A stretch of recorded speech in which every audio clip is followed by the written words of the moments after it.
The G20 Summit has wrapped up in Italy. President Cyril Ramaphosa did not attend the meeting and was represented by International Relations Minister Naledi Pandor.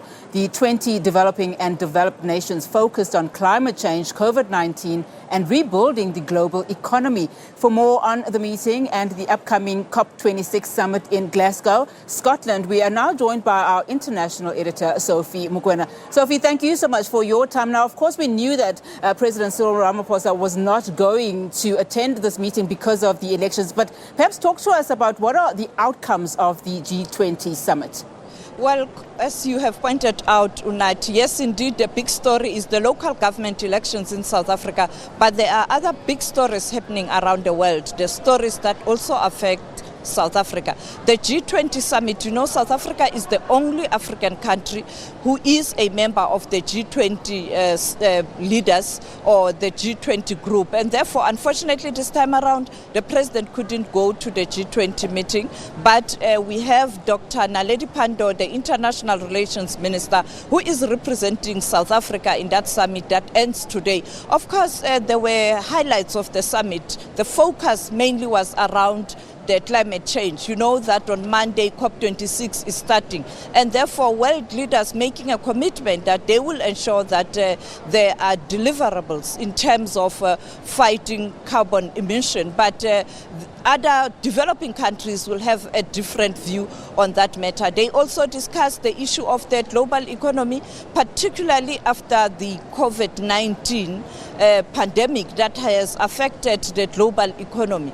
And you cannot build better if you don't include everyone. And therefore, leaders agreeing that they will have to help developing nations, and also agreeing to introducing a corporate tax, something that perhaps big business and multinational companies will have reservations in terms of how it is going to affect them. And also the important issue coming from the G20 summit is that, again, the G20 member countries have agreed to ensure that they share their vaccine doses to help poorer countries and also developing nations.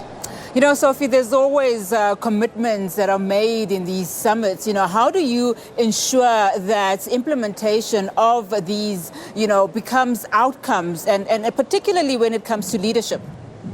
Well, of course, as the Director General of the World Health Organization, Dr. Tedros, has spoken many times about this issue. Yes, you have these pledges and commitments, but delivery, dololo. I mean, we are here talking about COP26. We'll end up having COP 100 if we are not doing anything to fight climate change, because it has got a huge impact on people around the world. You saw the East Africa where there is drought, how people are losing their livelihoods. We know that the floods all over the world. You look at what's happening in Europe and in the United States of America. Therefore, the issue of climate change is quite important. And I think leaders, as they have agreed at the G20 summit, they must go to COP26 and give tangible deadlines and timeframes. You know, Sophie, as you rightfully say, all eyes are now on COP26, of course, starting on Monday. Talk to me about the countries. Are they finding one another on the carbon emissions timeframes particularly? You know, it is always a big problem. Developed countries are saying, yes, they are committed to doing what they are supposed to do, but unfortunately, at times, they want to include some of the countries that are part of the developing nations. For example, South Africa. You know that South Africa is one of the countries that is industrialized on the continent, and people tend to put South Africa as part of these G7, the most industrialized countries, and they want South Africa to make commitments that the country cannot handle. And also Africa saying, yes, let's deal with this issue of carbon emission, but let's do it in a just, fair manner. You cannot wake up tomorrow and say, away with coals, when South Africans are still depending so much on coal, particularly when you look at electricity supply and ordinary people in the countrysides. And therefore, it has to be an agreement that is just and fair.